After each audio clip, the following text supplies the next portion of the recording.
want to introduce Colonel Andy Milburn. First to go by Andy, and he's the CEO of the Mozart Group. If you don't know why he picked the Mozart Group, there's a certain country right now that is using an organization called the Wagner Group. And it's a nice little tongue-in-cheek for those that like classical music and classical history. Andy retired from the Marine Corps in 2019 as Deputy Commander of Special Operations Command Central and headquarters responsible for all U.S. Special Operations in the Middle East. As an infantry and special operations officer, he has had operational command at every rank, to include leading the Marine Raider Regiment and a multinational special operations task force, given the mission of defeating ISIS in Iraq. Since retiring, he's written a critically acclaimed memoir, When the Tempest Gathers, and the articles for a number of publications, including The Atlantic, USA Today, The Hill, War on the Rocks, the Modern War Institute, and Task and Purpose. He is on the adjunct facility of the Joint Special Operations University and teaches classes on leadership, planning, ethics, command and control, mission command, risk, special operations, and irregular warfare at U.S. and British military schools. He is the co-host of the Modern War Institute's Irregular War podcast and Irregular War Initiative. Andy's highest acclaimed book, When the Tempest Gathers, From Mogadishu to the Fight Against ISIS, a Marine Special Operations Commander at War, can be ordered by scanning the QR code found on page 8 of tonight's program. Now, most importantly, as a simple, well, apparently lone Naval Academy graduate in the sea of Army and Marines, I'm okay to say that Colonel Milburn has done an exceptional job with continuing to lead from the front. He's become a friend and close confidant, helping out in operations and looking out the world over. And if I'm not mistaken, General Petraeus, you, sir, you may have crossed paths with this gentleman once or twice. I have indeed, and it'll be great to say a few words to him when he pops up on the screen. I follow Andy's reports. He is literally downrange again right now. Hey, Andy, this is General Petraeus. How are you? Semper Fi? Hello, sir. Semper Fi. Hey, thanks. Hello, everyone. Thanks for all that you did during your decades in uniform, especially with the Marine Corps Special Operations Forces. And thanks for what you're doing now. It's really quite unique for this audience to have an opportunity to hear from someone who is downrange, I believe, or has been downrange. Tell us where you are right now, but we were communicating when you were in Kyiv. And I wonder if you could just answer a couple of questions up front for us. The first being, what is your sense of the timeline for the Russian offensive in the East? And the second is, how well have the Ukrainians been able to reposition their forces after the victories in the battles of Kyiv and Chernihiv and Sumy to face what we expect is going to be quite a substantial armored test in terrain that is not as advantageous to the defenders as was that north and east of Kyiv. Over. So great questions, and not just saying that because you're a four-star general. And I think that, you know, honestly, your analysis among the welter of like the suburban Clausewitzes on Twitter, your analysis has been a breath of fresh air. So to your first point, one of the concerns here is that, and Ukrainians are well aware of this, that yes, the war has done well. I'm going to talk a little bit about why the war has gone well so far. But as you touched on, there are some causes of concern going ahead, and you know the Russians are definitely now in a very different position than they were a couple of years ago. They are consolidating their position. They've already dug in deep in the east. Just talked to a battalion commander back from the front for a few days, and the Ukrainian artillery, indirect fire is having no effect on them. They have reams of mines. They can mass barrages of artillery very quickly. That's one thing uncovered by the media. It has to be seen to be believed. That just the amount of artillery fire here. I think of course, we all grew up with stories of the First World War, and I can imagine that what we're seeing here, when the Russians do that, is even more catastrophic than perhaps was experienced by those in the trenches. And obviously that's speculation. But just to give you an example, I mean, one of the biggest concerns, it isn't just a question of physical casualties here. The Ukrainians are suffering a steady stream of casualties which they cannot sustain, frankly. And the psychological effect of being subjected to that type of fire, and as well as the physical effect. I mean, yesterday from this guy's one battalion, six guys were evacuated with ruptured eardrums. You can imagine just continuously, day and night. They have about a 3-hour break in the day, oddly enough, from 9 to 12, and they're not being pounded by artillery. I haven't forgotten your question. My point is that the Russians, they've got national pride at stake. They've got as you know, combined army group there in the east that is composed of different people than launched the primary invasion. I mean, if you look at battalion tactical groups that came in that primary invasion, there's been some misquotes in the media, but majority of them were conscripts. There was airborne brigade, and there was some obviously Spetsnaz who were higher quality, but the vast majority of those guys were regular mechanized infantry and not very high quality. And the SBU, the Ukrainian intelligence reports now indicate that is not the case. The Combined Army, the group in the east, now getting ready to take back, to move in and take Donbass. Donbass, as you know, is primarily Russian-speaking area. There are a lot of separatists there who support the Russians, and so there are a lot of challenges facing the Ukrainians. Now, what are they doing about it? This is cause for concern too. There's no one here backslapping and saying, yeah, we've beaten the Russians. They know that unearthing the Russians is going to be a different ballgame. They've done very well to this date, but there's something inherent in Ukrainian character that allows them to develop and execute small unit tactics with minimal training, and to infiltrate behind Russian lines in small groups. And they really understand. This is I don't know. Some of you may have read the Christian Brooks' book, The Kill Chain. The term "the kill chain" is not a new one. It's a term of reference. Very quickly, it refers to the fact that when it comes down to it, the essence of combat really comes down to being able to observe your enemy before he can observe you. Right? Standoff. Maybe whether it's visual, whether it's auditory, whether it's in the electromagnetic spectrum, being able to detect and locate him before he can detect you, to make the decision, right, command and control of what to do about that, to either thwart him kinetically or non-kinetically, and then to execute, bring precision fires down on him, again in standoff range. Okay, one of the things that I did in my post-retirement career was I support it's called the MAGTF warfighting exercise out in the beautiful part of the country called 29 Palms. And what the Marine Corps does there, it's an extraordinary exercise. It pits units against each other, replicating peer-on-peer warfare, right? And then nothing's off the table.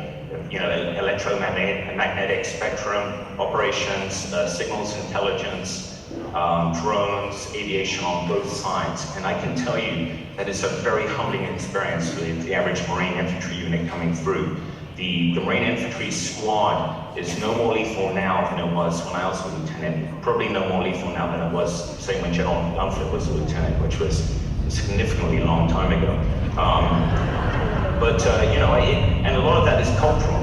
But the Ukrainians don't have that problem. They understand down at the lowest possible level, even if they were, if they were students or lawyers just 2 months ago, they understand all of that, right? That's why, for instance, they really realize how important drones are in this fight. being able to pick up the enemy way beyond his, the range of his direct fire weapons. They understand that they need precision fires down at the squad level, the team level, the command and control. They push command and control literally down to the squad level, and that's been a huge advantage for them to this point, because when you have decentralized command and control, you can't. It's very hard to thwart that, right? So it doesn't matter how adept the Russians are on the electromagnetic spectrum. They are adept. There's a lot of news in the media about how operationally inept they are, but they're good at that. Ukrainians have understood that. They're using drones not only to pick up on the enemy, but also to deliver precision fires, and they're remarkably adaptive. They're very crappy DJ-1 drones, which are basically little plastic quadcopters, and they attach RPG-7 rounds to them, get 1 round effects on. It's incredible. I don't want to wax lyrical and go on about it, but it has to be seen to be believed. The way that they work their intelligence at that level and are really hitting the Russians pretty hard. Now, my point though is going ahead on the offensive is more difficult task. They're going to have to combine arms at the battalion, brigade, and division level. They just are not used to doing that. And they're going to have to incorporate logistics. Logistics is a weak point for them, and it's not their fault. It's a factor of just resources. They don't have enough vehicles. They're running logistics convoys in their own vehicles. Troops are driving to the front line in their own vehicles. So you can see that while the fight to this point fought on their own terrain with their homes at the back, with a population that is sympathetic to them, has favored them. Going ahead, that's going to be quite a bit different. So I'll pause there for a moment. I over-answered your question, but I've got if you're satisfied with that answer, I've got a couple other things I'd like to talk about. Very satisfactory, actually, and it provides some wonderful granularity, frankly, Andy, that you don't necessarily get on Fox or CNN. That's quite a low bar, sir. I thought you might say that, but I'm a regular on those, so be careful. Oh, yeah, except when you're on. So I want to talk very briefly about what the Mozart Group is. And those of you with cell phones, if you go to www.themozartgroup.com, I've got a tremendous team back in the States and in the UK who are doing things like this for me, putting together a website that has been hardened against interference. And by the way, the Russians have certainly tried to take it down with cyber attacks, but unfortunately at this point have been unsuccessful. So the Mozart Group is a collection of former special operations guys, from the UK and the US. We've got a Brazilian, we've got a couple of Australians inbound. We are volunteers. What we do is we pay for airfare to Ukraine, and we pay them, kind of a stipend a day. We provide accommodation for them, but we don't, we're not on a contract, so we can't do more than that. We are not mercenaries. I've seen all kinds of ridiculous talk. I'm absolutely adamant that our guys would not be pulling the trigger up online. There's all kinds of reasons why we should not be in that business. The International Legion here is having a lot of problems. It's attracted a lot of yahoos, disciplinary problems, and we want to separate ourselves from that. We are here to train, all right? That's number one. We're also here to equip, and this is a really important point, guys. It's a little, and I'm not simply going to whine about this. I'm just going to, kind of break it down. There is a lot of talk about how much support the U.S. is providing for the Ukraine. Sadly, that is not seen on the front lines. A lot of it is seen in Lviv in the West. If you drive around there, you see soldiers at checkpoints beautifully equipped with individual first aid kits and helmets and boots. The guys on the front line, even their special operators, are short of everything, and no exaggeration. I've been here for a month. One of the things we do is we visit units on the front line. You know, we take down a list of what they need, and it even comes down to, you know, that a lot of them are wearing civilian clothes, you know, and they're not, you know, they don't have gloves, they don't have hearing protection. You know, these things you just don't think about. You know, let alone they have homemade body armor, metal welded SAPI plates. You know, things that in a Western army we just, you know, wouldn't imagine. They are, you know, when I'm talking about casualty rates, if you ask the Ukrainian military officially what their casualty rates are, you are not going to get an answer. The truth is they're suffering some pretty, not as bad as the Russians, not nearly as bad as the Russians, but the point is they can't sustain their casualty rates. And a lot of reasons why they're losing people are entirely preventable. At their casualty collection points, if you get hit in the box, we call the box the torso or abdomen, you're left to die. Not left to die, they'll shoot you up with morphine, but they lack the resources, they lack the training. Even the special operations units lack the training, very simple, what we call TCCC or combat lifesaver, to actually save lives. And for me, it's heartbreaking to see this. So, you know, one of the exponential effects that we do have is simply deliver first aid kits to the front line, to units that are actually there, and we train them how to use them. Talking to a battalion commander today, he said, you know, if you can just give us 3 hours training during that kind of happy hour, you know, after the Russian barrage ends and before it begins again, you know, pulling guys off the line, that's going to have a, you know, a huge effect just on morale. Ukrainian morale is high, you know, and it's high though, because they're fighting with a happy heart, because, and you can imagine this, when you have your family and your home behind you, your worries about personal safety just kind of cease, right? They know man to man, they are far superior to the Russians, but they talk with deep respect about the effects of Russian artillery and how debilitating that is. And you know, again, it's hard not to be moved, and it's hard not to be concerned for them when you hear these stories. So, you know, for the Mozart Group, training is one part. You know, we focus on specialist training for their special operations guys. You know, special operations guys, those of you who have served, worked with Ukrainian SOF, know they are very good. But they need specialist training, anti-tank gunnery, all right? Again, a lot of media attention to the Javelin and the British NLAW, but they're not war winners, because they involve a man getting within, he has to fire within range of that main tank gun, right? So he's taking a risk. The war winners are the Type 2 drones, like the TB2, that can just eviscerate entire Russian units. I just witnessed such a case, you know, north of Kiev. It's just unbelievable. So, you know, specialist training involves training them how to shoot those things, and survive. Advanced, you know, sniper training. They have some great snipers, but, you know, little things like zeroing the weapons and scopes, again, are exponential lifesavers. Drones, teaching them how to use their drones, which are substandard, which are absolutely open to interception and geolocation by the Russians, teaching them how to use them and minimizing the risk to themselves. EOD, the depth, the problem, the depth of the problem, the width of the problem here for unexploded ordnance and booby traps is staggering. I just went up to Bucha, north of Kiev the other day, and there are cluster munitions spread everywhere, and the civilian population is moving back into their homes. And unfortunately, Ukrainian soldiers have no counter-ID training, no UXO training. And you know, I'm standing there watching this, and I can hear soldiers kicking metal behind me or picking stuff up. And so an untold part of this is they are already sustaining casualties.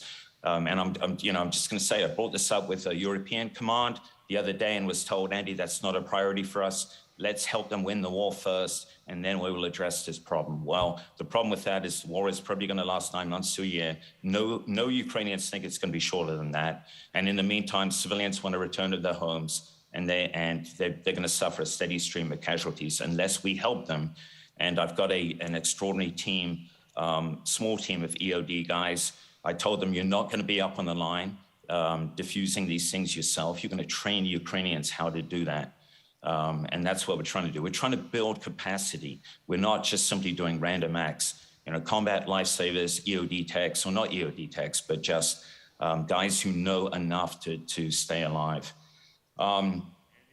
So that's the other part is, on equipping. I mentioned the problem of stuff getting to the front lines. There's no single factor here. I've read about people stealing stuff. Well, that may be true, but honestly, what I've seen, everyone, a lot of people involved in the logistics chain are trying to do the right thing, but there are a number of obstacles in the way. It's very difficult if you are involved in the US side of this to manage distribution of items if you're sitting in Poland.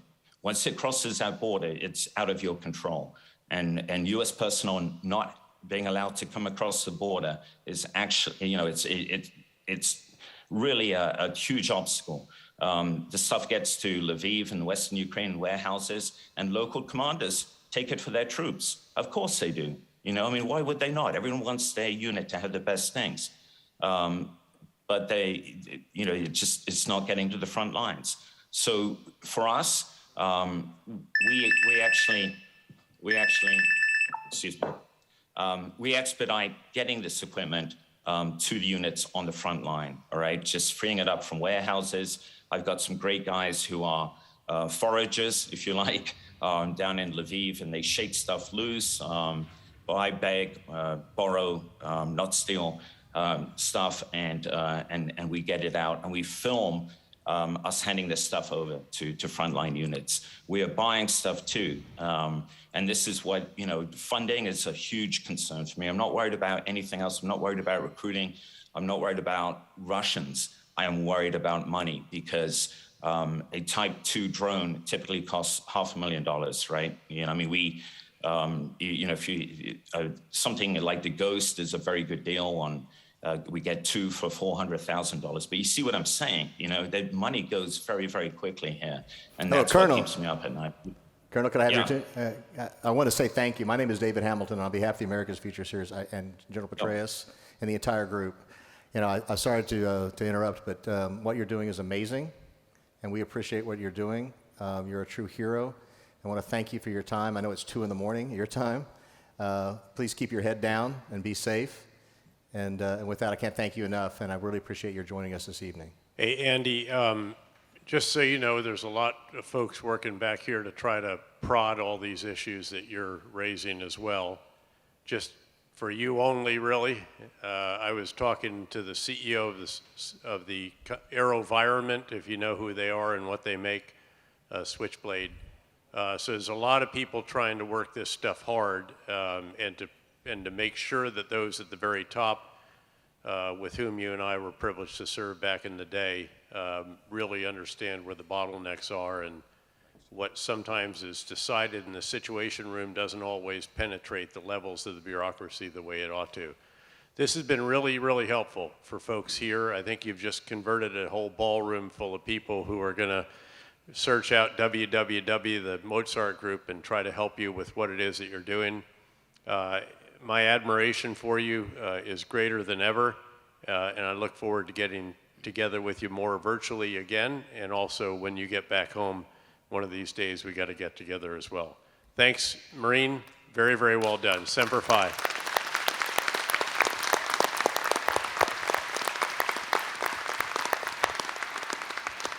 Sure. Thanks very much. Very, very quickly. Yes, please to go to the website. And also, if you happen to know any information operations specialists, point them my way, because that's our third line of effort, undermining morale of the Russian troops in the field. To all of you, thank you very much, General Petraeus, General Dunford, and Zach. Really appreciate your time tonight. Thanks, Andy.